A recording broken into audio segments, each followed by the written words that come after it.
You know what? I think the gamer has a pretty compelling argument right here. It's time to start trusting video game reviewers. I know, right? Okay, cool. You know, hey, in 2024, they have given us a lot of reason to trust us, or to trust them, right? Like, take a look at what Kotaku and Alyssa Mercante is doing. Great work over there. Or IGN running with hit piece after hit piece against Game Science, and Black Myth Wukong with bad translations and trying to say that they're sexist and racist and bigots. Yeah, there's a lot of reason to trust video game reviewers. It's not like they've perpetually gotten everything wrong, or trying to take the moral high ground where they don't want to review games because they don't adhere to the message, or they want to over-review games that adhere to the message and give them inflated scores. We better start trusting them, because otherwise it could be dangerous, I guess. Journalists often beat difficult games. Often, right?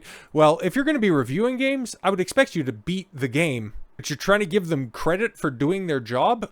That's like saying you better thank your dishwasher, you better thank your washing machine. And yeah, I would generally be on the side of being appreciative of your wife, but face criticism and abuse for their reviews. Yeah, sometimes they're just bad at the game, and if they're going to say mechanics are broken, but they just, suck dick better than they can dodge roll in Dark Souls, I mean, shout out Alyssa Mercante once again. It's fair to critique you for lacking skills in your review and letting that color your perspective. The myth that games journalists hate video games is false. Oh yeah, it's categorically false. They don't hate video games. They just hate the people that make them and the people that play them. It's totally different.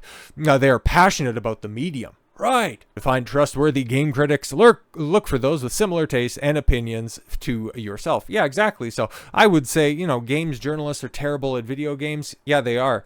And if you're looking for people with similar tastes and opinions to yourself, look online, look in independent spaces, because it's time to trust the video game reviewers. Well, they're getting as much trust as they deserve. Respect is not entitled. It is earned. And especially when they do shady shit like this. Okay, so Lollipop Chainsaw just recently dropped, and man, by all accounts and everything that I'm seeing out of it, like, I remember playing the original back in 2013. It was fun.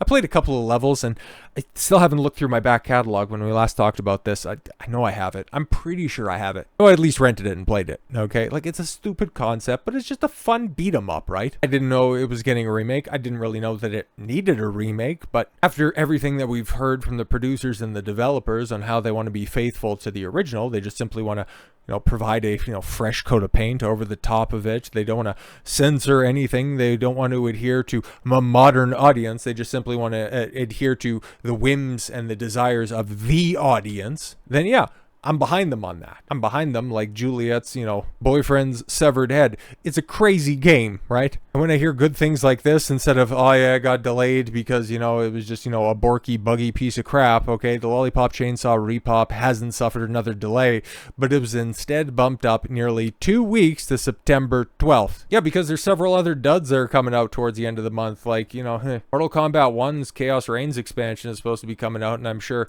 6 people are excited about that $60 expansion pack. God damn it, man. I loved Mortal Kombat, but what the hell happened? It's crazy to think, right? Like, in a pretty close succession, you had Lollipop Chainsaw, and a couple years prior, you had MK9, which was the peak of the franchise.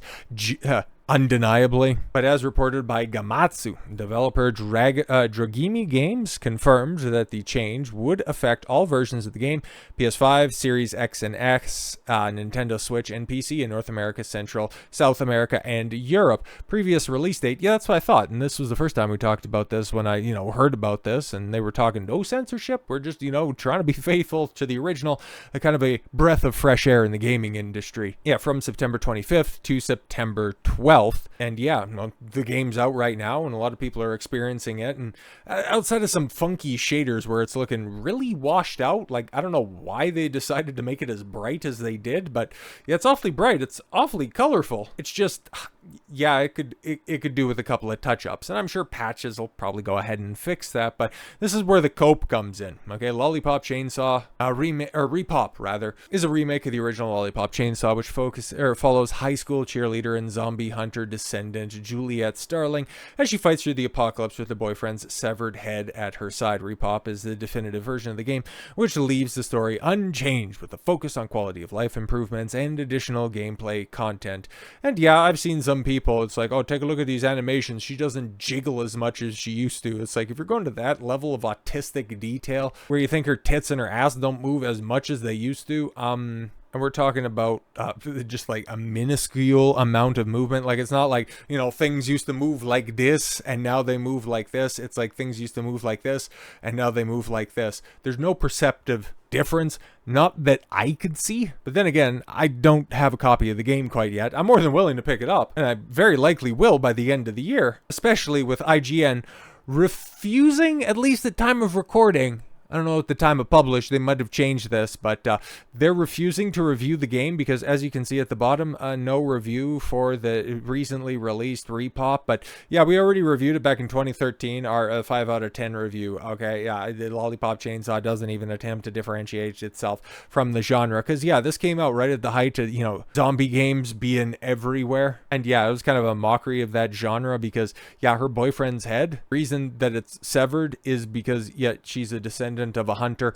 She has powers to, he got bit by a zombie, and in order to get him back on somebody else's body, she severed his head. It's goofy. It's really goofy. It wasn't taking itself as seriously as like what else was out there. You had, oh my god, Dead Island, all of the different PC exclusive, like you had Daisy and all that stuff. I know different genres and stuff, but still, you know, in the zombie game variety. But this was like, it's typical Suda 51, no more heroes, hack and slash, over the top, stylized violence. It was fun. It was fun. It was definitely better than the 5 out of 10 that IGN is known for. And especially when you compare and contrast it, the 7 that they just gave Dustborn. But yeah, IGN, yeah, have to review an actual fun hack and slash game with unique movements, hilarious jokes, and memorable music compared to a miserable political simulator. Yeah, exactly. Give it a 5 back in the cut and said that it doesn't attempt to differentiate itself from the genre. It's most of what it does try new in the realm of its characters and writing ultimately ends up taking away from an incredible on-paper action game. Yeah, it's funny and irreverent, something that IGN is basically allergic to, something that, you know, game journalists are either trying to discredit or outright ignore. That's why we need to start trusting game reviewers, because they don't want to take real games that people want to play and that people are playing. They want to talk about games in their own way, like how Astro Bot isn't sexy enough for them to play. This is also from The Gamer. I'm worried the robot in Astro Bot isn't attractive enough for me to enjoy. It's I don't want to use this argument, but it feels appropriate this time around, and I'm using this, you know, in the proper context, okay? It's supposed to be a kid's game, okay? Like, I've seen Mahler play a little bit of it, and quite frankly, I just kind of want to experience it because it just looks like a fun, gamey game. Like, I haven't played a Mario game in a really long time. I probably need to get around to Odyssey.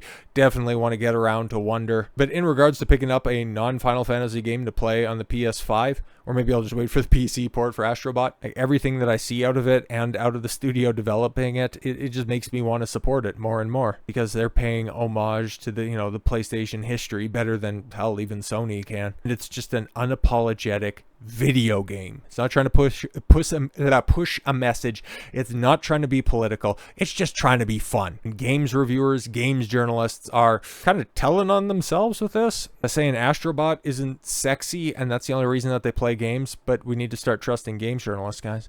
And a lot of people in my feed are talking about Astro Bot, and for good reason. Every review I've read has mentioned glorious gameplay.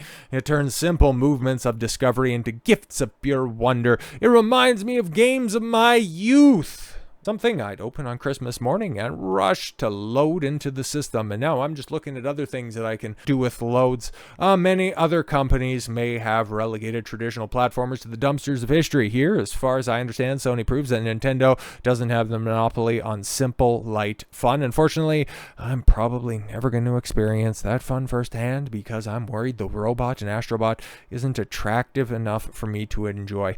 It's a little childlike robot. Bro, you're weird. I'm sure you're going to try to tell me that the robot in Astro Bot isn't designed to be attractive to normal people. No, you're not supposed to color everything with sex and gender and the rainbow flag community. Holy shit, these ideologues are freaks. They're just telling on themselves that that's how they see everything.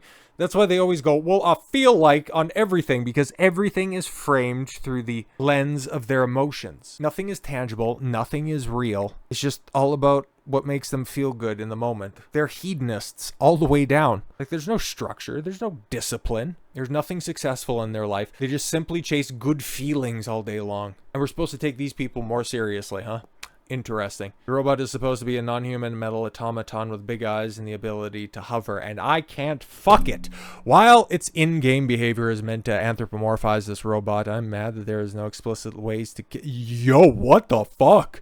Which honestly is the no lips alone normally would not be a deal break.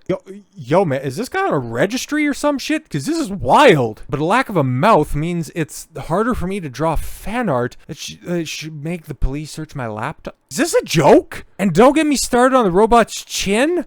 Why make a character with a wide rectangular jaw that could possibly point you with like an android and Svetka vodka model ads? It's asked to stop stealing for busting. Yo, what? Yo, is this shit? Seriously, is this... Like, how long does this go on for? At the end of the day, I'm not going to extrapolate my personal taste in butts. Brother, you seek help.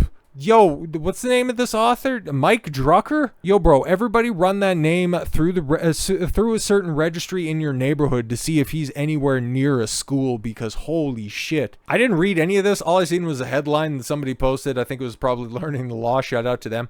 I thought that it was absolutely hilarious, but that was, holy shit. That's going to haunt me. That's going to haunt me for... I'm recording this Thursday evening. That just ruined my weekend. Holy shit, man. That's just fucking wild. So, yeah, trust games journalists, right? Right? Oof. So with all that said, thank you all very much for the gift of your time. I gotta go. I just gotta go. I'm Don Consuelo. Bye, everyone. Yo, bye.